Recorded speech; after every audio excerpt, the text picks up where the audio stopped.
வணக்கம். மக்கள் உள்ளம் யூடியூப் சேனல் சார்பாக வேலு சமூக ஆர்வலர். அதாவது ஒரு சின்ன கதைங்க. அது என்ன கதை அப்படின்னா, மகாபாரத கதை. அதாவது இந்த சகாதேவன் இருக்காருங்களா, அவர் ஒரு சந்தைக்கு போகிறாரு. சந்தைக்கு போகும்போது அங்கே ஒரு அழகான குதிரையை பார்க்குறாரு. அந்த குதிரையை பார்த்த உடனே அந்த குதிரை மேலே அவருக்கு ஒரு பற்று வந்துடுது. அந்த குதிரையை நம்ம அப்படியே வாங்கிடுவோம் சொல்லிட்டு அந்த குதிரைக்கார்ட்ட போயிட்டு என்ன விலை அப்படின்னு கேட்குறாரு. கேட்கும்போது அவர் சொல்கிறாரு, நான் இல்லைங்க, இது நான் ஒரு கேள்வி கேட்குறேன், அந்த கேள்விக்கு நீங்கள் பதில் சொல்லிட்டீங்கன்னா இந்த குதிரை நான் உங்களுக்கு ஃப்ரீயாக கொடுத்துட்றேன், இலவசமாக கொடுத்துட்றேன் அப்படின்னு சொல்கிறார். சரி, கேள்வியை சொல்லுப்பா அப்படின்னு சொல்லிட்டு அவர் கேட்குறாரு. கேட்கும்போது அந்த குதிரைக்காரர் என்ன சொல்கிறாருன்னா, இதை மாதிரி பெரிய கிணறுங்க, அந்த கிணறு ஃபுல்லாக தண்ணி இருக்குது. அந்த கிணறு அதில் இருக்க தண்ணியை 7 கிணறை எடுத்து நிரப்பிடுறாங்க. 7 கிணறு நிரம்பி போகுது. பட் அந்த 7 கிணறுல இருக்க தண்ணியை எடுத்து இந்த பெரிய கிணறுல ஊற்றும்போது அது நிரம்பவே இல்லை. அந்த 7 கிணறு தண்ணியை இந்த பெரிய கிணத்துல நிரப்பும்போது அது நிரம்பவே இல்லை. அது என்ன காரணம் சொல்லுங்கள் அப்படின்னு சொல்லிட்டு அவர் கேட்குறாரு, இந்த குதிரைக்காரர். அப்புறம் சகாதேவ் அப்படியே என்னடா இது ஒன்றும் புரியல, கேள்வி இது ஒன்றும் புரியலையே அப்படின்னு சொல்லிட்டு அது ஓரமாக உட்காந்துடுறாரு. உட்காந்த உடனே அந்த வழியாக நகுலன் வராரு. நகுலன் வந்துட்டு அந்த குதிரையை பார்க்குறாரு. அந்த குதிரை மேலே அவருக்கு ஒரு ஆசை வந்துடுது. சரி, அந்த குதிரை நம்ம வாங்கிடுவோம், நல்லா இருக்கே, அழகாக இருக்கே அப்படின்னு சொல்லிட்டு, சரி அந்த குதிரை வாங்கிடுவோம் சொல்லிட்டு என்ன விலை அப்படி கேட்குறாரு. கேட்கும்போது அவர் சொல்கிறாரு, ஐயா நான் இந்த குதிரை தரேன், நான் கேட்குற கேள்விக்கு நீங்கள் பதில் சொல்லிட்டீங்கன்னா உங்களுக்கு இலவசமாக கொடுத்துட்றேன் அப்படின்னு சொல்கிறாரு.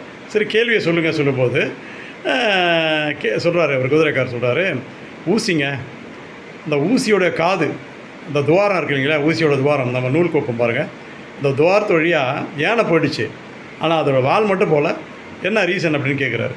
கேட்கும்போது அவர் நகுலன் அப்படியே யோசனை பண்ணிவிட்டு அவரும் அந்த ஒன்றும் பதில் சொல்ல முடியல, அப்படி ஓரமாக உட்காந்துறாரு. அப்போ அந்த பக்கமாக அர்ஜுனன் வராரு. அர்ஜுனன் அவரும் அந்த குதிரையை பார்த்துட்டு நல்லா இருக்குது குதிரை சொல்லிவிட்டு அந்த குதிரை நமக்கு வேணும்னு சொல்லிட்டு கிட்ட போய் குதிரைக்காரர்கிட்ட போய் கேட்குறாரு. அந்த குதிரைக்காரர்கிட்ட கேட்கும்போது சொல்கிறாரு குதிரைக்காரர், ஐயா இந்த குதிரை நான் உங்களுக்கு கொடுத்துட்றேன், நான் ஒரு கேள்வி கேட்குறேன், அந்த கேள்விக்கு நீங்கள் பதில் சொல்லிட்டீங்கன்னா இந்த குதிரை உங்களுக்கு கொடுத்துட்றேன் அப்படின்னு சொல்கிறாரு. சொல்லும்போது கேள்வி சொல்லுங்கன்னு கேட்கும்போது கேள்வி சொல்கிறாரு. அதாவது நல்ல செழிப்பான வயல், அந்த வயலை சுற்றி வேலிகள் போட்டிருக்காங்க, சிறப்பாக போட்டிருக்காங்க. ஆனால் திடீர்னு அந்த வேலி மட்டும்தான் இருக்குது, உள்ளே இருக்க நெற்பயிரெலாம் எதுவுமே காணோம், அந்த வயலையே காணோம், வெறும் வேலி மட்டும்தான் இருக்குது. வேலி எந்த ஒரு பாதிப்பு இல்லாமல் நல்லா இருக்குது, அப்படியே ஃப்ரெஷ்ஷாக இருக்குது. அந்த உள்ளே இருந்த நெற்பயிரெலாம் காணோம் அப்படின்னு சொல்லும்போது அவர் புரியல, வேலி அப்படியே இருக்குது, நெற்பயிர் காணோம், எப்படா போயிருக்கோன்னு சொல்லிட்டு அவர் யோசனை பண்ணிட்டு அப்படியே தெரியாமல் அப்படியே உட்காந்துறாரு. அப்புறம் அந்த தர்மர் என்ன பண்ணுறாரு, நம்ம அண்ணன் 3 பேர் போனாங்க, நம்ம சகோதரர்கள் 3 பேர் போனாங்களே, என்னடா ஆச்சு அப்படின்னு சொல்லிட்டு நம்ம பீமன் அனுப்புகிறார். எப்போ போய் பார்த்துட்டு வாப்பா, என்னாச்சு பார்த்துட்டு வா, எங்கே இருக்காங்க போய் கூப்பிட்டு வா அப்படின்னு சொல்லும்போது அவங்க போய் பார்க்குறாங்க. பீமன் போய் பார்க்குறாரு. பார்க்கும்போது அந்த குதிரை எல்லாம் பார்த்துட்டாரு. அவருக்கு அது மேலே ஒரு விருப்பம் வரல. உடனே உங்களை 3 பேரையும் பார்த்துட்டு 3 பேரையும் கூப்பிட்டு போகிறாரு. கூப்பிட்டு போய்ட்டு தர்மர்கிட்ட போயிடுறாங்க. தர்மர்கிட்ட என்னப்பா என்னாச்சு, எங்கே போனீங்க அப்படின்னு கேட்கும்போது இந்த மாதிரி அவங்க விவரத்தை சொல்லும்போது அவர் அப்படியே அச்சமாயிடுறார் தர்மர். என்னடா அது ஒரு கலியுக கதையாக இருக்குது. அந்த உடனே இவங்க என்ன அப்படின்னு கேட்குறாங்க எல்லாம். இல்லை, அவன் அந்த குதிரைக்காரன் கலியுகன், அவன் கலியுகன் அப்படிங்கிறதால தான் அவன் அந்த மாதிரி கேள்வியெல்லாம் கேட்டான். களி நடக்க போகுது, என்ன நாட்டுக்கு ஒரு கெட்டது நடக்க போகுது அப்படின்னு சொல்லிட்டு அதனுடைய விளக்கத்தை சொல்கிறாரு. முதல்ல அந்த கிணறு அப்படிங்கும்போது அது ஒரு தாய் தந்தையர். அந்த தாய் தந்தையர் தன் பிள்ளைகளை எத்தனை பிள்ளைகள் இருந்தாலும் அவங்கள சந்தோஷமாக வளர்த்துருவாங்க. ஆனால் அந்த பிள்ளைகள் தன் தாய் தந்தையரை காப்பாற்ற முடியாது அப்படின்ற அதற்கு விளக்கம் அப்படிங்கிறாரு. சரி, 2வது கேள்விக்கு சொல்லும்போது ஊசியுடைய காது, அதாவது அதர்மங்கள் நிறைய நடக்க போகுது, அதர்மங்கள் வந்து ஈஸியாக ஜெயிச்சிடும். ஆனால் தர்மம் தோற்று போயிடும். தர்மம் வந்து யானையோட வால் மாதிரி மாட்டிக்கிட்டு சிக்கி தவிக்கும். அதர்மம் வந்து செழிப்பாக இருக்கும் அப்படின்ட்டு தான் சொல்லியிருக்காரு. ஆனால் இன்றைக்கி அரசியல் சூழ்நிலையை பார்க்கும்போது அப்படி தான் இருக்குது. பட் அடுத்தது கேள்விக்கு பதில் வந்து என்ன சொல்கிறாருன்னா, வயலுடைய வேலி நல்லா அருமையாக இருக்குது, உள்ள நெற்பயிரெலாம் இல்லை. அந்த நெற்பயிர் அப்படின்றது மக்கள், வயல்ன்றது அதிகாரிகள்.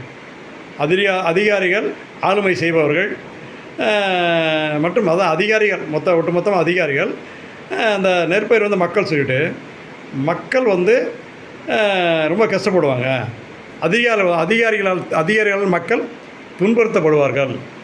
அதனால் மக்கள் வந்து ரொம்ப கஷ்டப்படுவாங்க. அதிகாரிகள் நல்லா சந்தோஷமாக இருப்பாங்க, ஹாப்பியாக இருப்பாங்க. ஏன்னா அவங்க வந்து மக்களை வந்து ரொம்ப துன்புறுத்தி அதன் மூலம் பயனை பெறுவாங்க. அதனால் மக்கள் ரொம்ப கஷ்டப்படுவாங்க. அதிகாரிகள் நல்லா இருப்பாங்க அப்படின்றத விளக்கம் சொல்கிறாரு.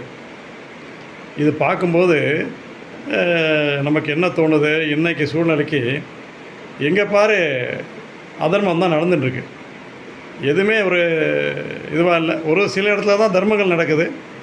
ஆனால் அதர்மம் நிறைய இருக்குது. எங்கே அரசு துறையில் போனாலும் சரி, கரப்ஷன் இல்லாமல் இல்லை. எந்த ஆட்சி வந்தாலும் சரி, நான் சொல்கிறது அதிகாரிகள். அவங்க அதிகமாக சம்பளம் 1,50,000 2,00,000 3,00,000 சம்பளம் கொடுத்துட்டு அதை பார்த்த உடனே அவங்களுக்கு அது மேலே பணத்து மேலே ஆசை வந்து இவங்க வேறு வழியில் சம்பாதிக்கிறாங்க. அரசியல்வாதிகள் 5 வருஷத்தில் நம்ம ஏதாச்சும் மணி ஏர்ன் பண்ணணும். அவங்களுக்கு நிரந்தர வேலை கிடையாது. 5 வருஷம் பொறுத்து வீட்டில் சும்மா தான் இருக்கணும். அவங்கள மணி ஏர்ன் பண்ணணுன்றதால அவங்க தவறுகள்லாம் செய்கிறாங்க. அந்த தவறுகள் செய்யும்போது இந்த அதிகாரிகள் வந்து நல்லா சுற்றி வளைச்சி நிறைய தவறு பண்ணுறாங்க. ஒரு சில அதிகாரிகள் வந்து அந்த நெற்பயிர்கள் மாதிரி நேர்மையாக இருந்துட்டு கஷ்டப்பட்டுருக்காங்க அப்படின்றத தெளிவாக இந்த குதிரைக்காரன் மூலயமா நம்ம தெரிஞ்சுக்கிட்டோம். தர்மர் அதுக்கேற்ற விளக்கத்தை கொடுத்துருக்காரு. நன்றி. தர்மத்தை காத்து மக்களுடன் சேர்ந்து வாழ்வோம். தங்கள் சமூக ஆர்வலர் சி. வேலு. நன்றி, வணக்கம், வாழ்க வளமுடன்.